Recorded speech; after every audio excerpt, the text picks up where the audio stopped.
Hey guys, if you weren't able to join us for live class today, this short video recap is going to help you get caught up on everything that you missed. First, I gave everybody a little rundown of the week. Today, your vocab assignment is due. We're going to cover that in this presentation so you'll be able to get a look at all of those words. It's also posted last week in your assignments on Google Classroom. Tomorrow, you have a lunchroom fight brainstorm warm-up activity due. It's 3 short questions that's going to help us jumpstart our conversation for Thursday. Thursday, we're going to do an activity where we look at a lunchroom fight and think about it like historians, where we analyze different sources, check them for bias, and try to really get at the truth of what happened. That is going to be due on Sunday, but if you join us for class on Thursday, you should be able to complete the entire assignment start to finish during our 15-minute live class, so that you shouldn't have homework. You do have one task you have to do this week completely outside of class. I have 2 video options for you on Google Classroom. One is about looking at your textbook as a source and whether or not you should believe and trust everything your textbook says. The other one is about the danger of only looking at one source, only hearing one story, one side of one perspective. So you'll pick one video, you will watch that video, and then you'll answer a short question on a Google form. I want to give everybody a quick reminder too to make sure that you're turning in your work on Google Classroom and you're marking things as done. I can't give you a grade unless you're doing this, and I still have a lot of students who aren't taking this final step. So if you have something missing or you have a 0 on something, you just want to come back and double check that you've done this final step.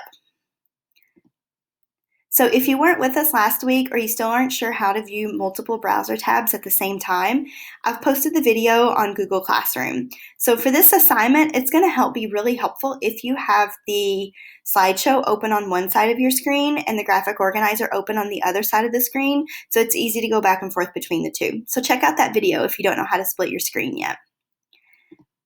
So this is the graphic organizer that's due tonight. You need to fill it out for each of the 5 vocab words. The first word we talked about last week is historical context. Remember, historical context is the setting in which a specific historical event or process took place. Historical context is more than just a geographic location. It's more than saying the event took place in Louisville in 1900. It's all of the social, political, economic, and cultural factors that go into making each specific time unique.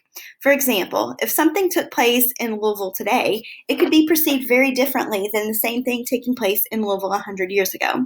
So historical context is all of those things together that create the unique world in which a particular event happens. Corroboration is when one source supports a claim from another source. So if you have source A that says that the platypus is a mammal, but source B says something different, they do not corroborate each other. But when you find other sources that also say the platypus is a mammal, they've corroborated each other. They're giving you the same information. So, to corroborate doesn't necessarily prove something is true.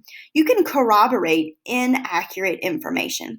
Corroboration just means that multiple people or multiple sources are saying the same thing. It does give a little bit of credibility to a source, but doesn't necessarily prove something is true. To prove something is true, you're going to want to justify it. That's the process to show something is right or reasonable. So if you're trying to justify one news story, you might look at the source there. You might try to see where the information is coming from. You might look at the reporter. You might try to find, does that reporter have a reputation of being accurate or inaccurate? You're trying to prove that the article or the source is right. Also, you're looking at perspective, also known as point of view. Perspective is the ideas, attitudes, and beliefs of a people at a given time in the past or present. Perspective can vary. So over time, a person might have one perspective about a particular political event, but over time their perspective can change and they can have a different point of view later in life. It's also important to know that sometimes perspectives are purely based on opinion. They're not based in fact or any type of evidence. Sometimes perspectives are based in fact and evidence. Sometimes you agree or you might disagree with someone else's perspective. When you're disagreeing with someone else's perspective or when you're supporting your own perspective, it's important that you're providing evidence and giving reasons that explain why you might believe something at a particular time. Bias is another important term that we have all heard a lot lately. Bias is an opinion or preference which influences an individual. You can have positive or negative biases. A really great example that we talked about in class today is you imagine a judge of a talent show. If the person's child is in the talent show, they could be biased toward that child. As a result, that person might score their child better in a talent show and their child might win when really they might not have deserved to. So the person who won, that bias might be in favor of them, but the person who came in second, that bias is against them. So bias can make you support or work against an individual or an action. So, I want you to think about why it's important that we study history like historians. Why do you think it's important that we look at our sources, that we examine them for bias, that we try to corroborate our information, and then we try to justify sources? All of these things really feed into a system that helps us get a clear understanding about why or how certain things happened in the past. These same skills can be important today to help us understand about why and how certain things are happening in our world today and make informed decisions about our own perspectives and our own choices for how we want to be members of our community.